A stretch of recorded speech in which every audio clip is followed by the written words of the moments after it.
Many years ago in the middle 80s, I was involved with campus ministry at St. Thomas More, a student parish in Kalamazoo. And we tended to the students at Western Michigan University, Kalamazoo College, Kalamazoo Valley Community College. And I had set up some so-called mission experiences with students from these colleges. And I would take them for a week to 10 days into Mexico. And we stayed at a center in a little community called Arteaga. And from there, each night, we went off into various villages in the Sangrian Mountains.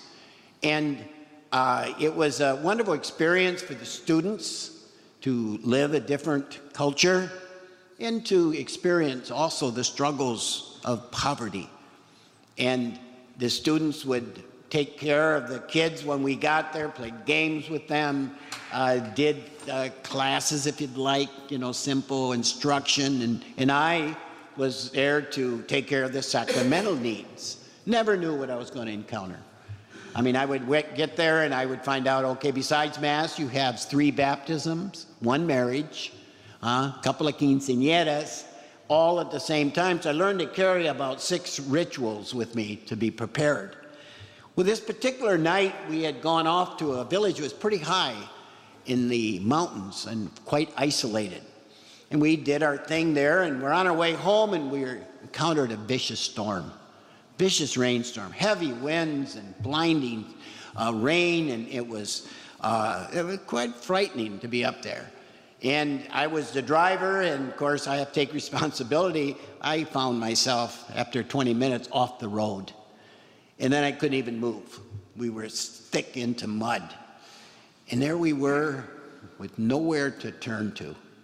We were out there frightened. How long would we be here? Are we going to be here all night? What are we going to do for sleeping and so on? It was a very, because we were a large group. We didn't know quite what to do, but the kids, they're always really on the ball. And so one of the kids said, well, we can pray.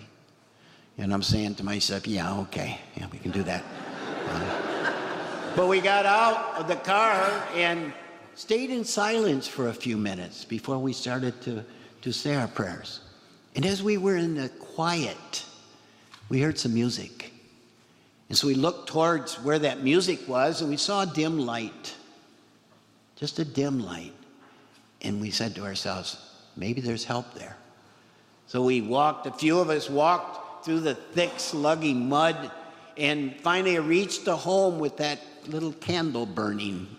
And they had music on, some of the music they liked. And we told them of our dilemma. They didn't know us, and they said they wanted to help.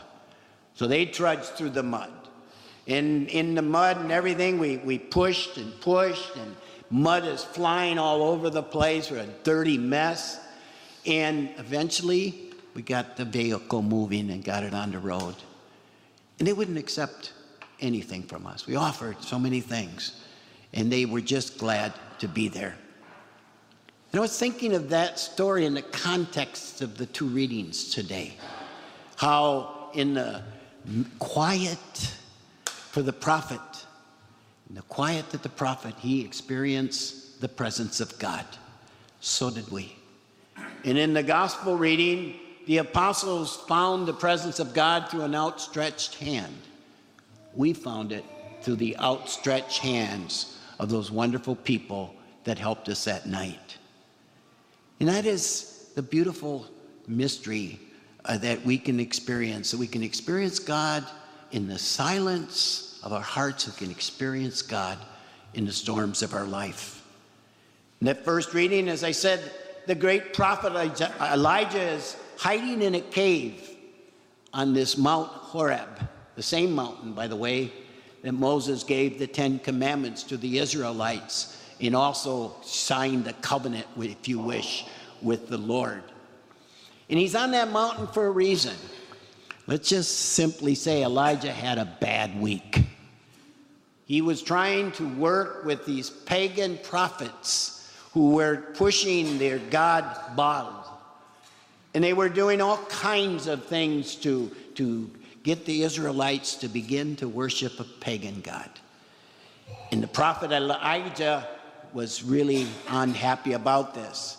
And he was unhappy too because the king of Israel had married Jezebel, who was a pagan. And she was pushing this.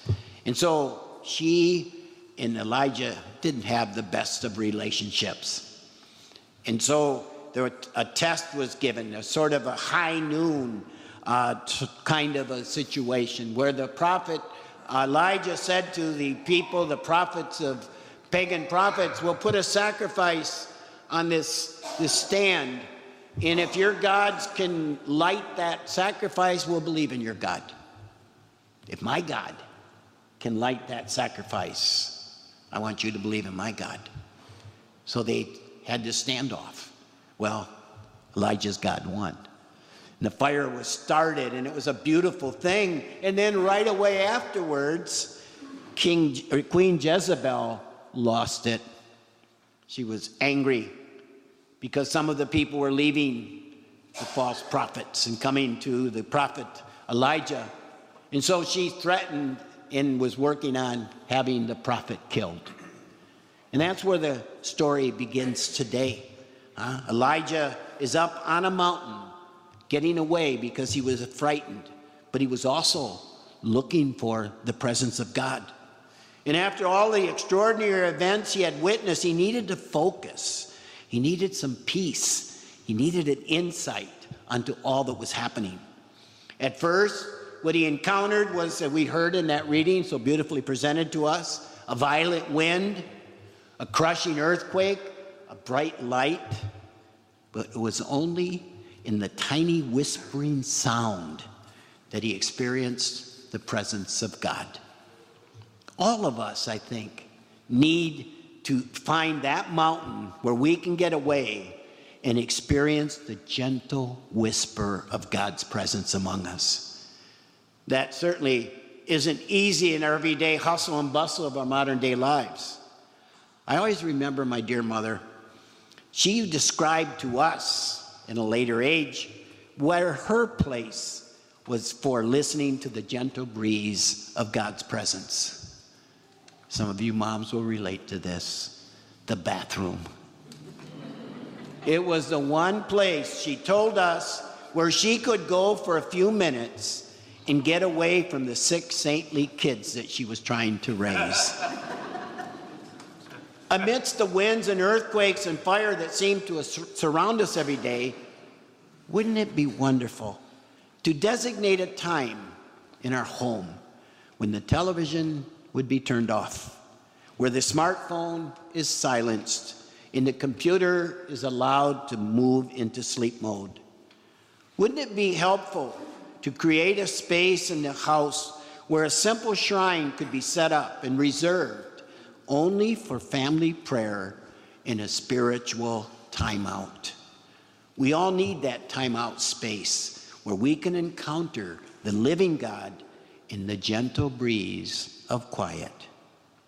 In the gospel, the apostles are in a boat, moving away from having witnessed some extraordinary events also.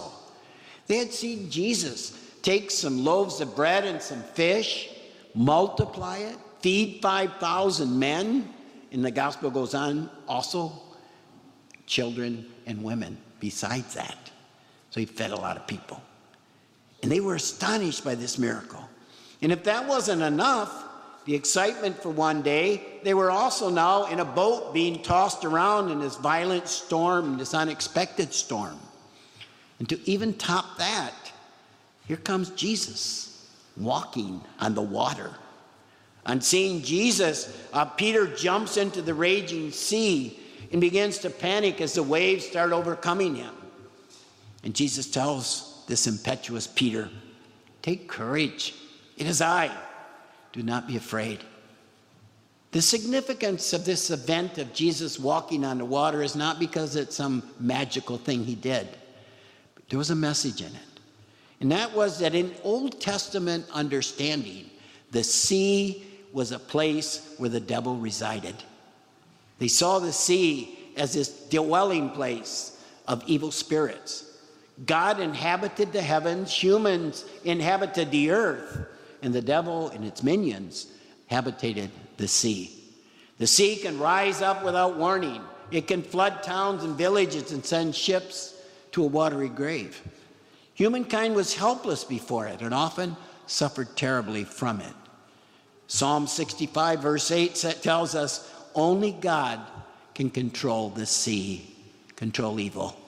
This event in the gospel today is clearly designed to show the apostles that Jesus is God with absolute power over evil and hence all the forces of evil. Just like Peter, we too have been tossed around by the inevitable storms of life. Sometimes those storms are of our own making, but more often than not, they come upon us without warning. All of a sudden, we're facing things that we just never thought we'd have to face. The trials of life can feel like this gigantic wave crashing over us and pulling us under. When we are caught in the storms of life, whether these storms have to do with our children, they're all saintly, of course, marriage, finances, health, emotional problems, work, or other people, we need to know God has not abandoned us. We reach out in desperation for a hand to pull us out of those raging waters. Jesus is the hand that is always extended to pull us back into the security of the boat. But we too, and this is the important thing, we too are called upon to extend our hands to help our brothers and sisters in their need. We can become and should be the instruments of God through our acts of concern and kindness for our brothers and sisters caught in storms. There is no doubt that in the midst of a storm, we may be afraid and we may doubt like Peter. We may even fail to realize that Jesus, though unseen, is still near. As long as Peter focused on Jesus, he was safe and he could walk. When he took his eyes off Jesus, he began to sink. The same can be true for us. If we place our trust in God and grasp his outstretched hand, we will find the courage to weather any difficulty that goes before us. This gospel teaches us that the Lord is with us even in the storm. It is my prayer today, and I hope it is yours, that in the storms we may encounter this week, and we will hear the gentle voice of God telling us, get hold of yourselves.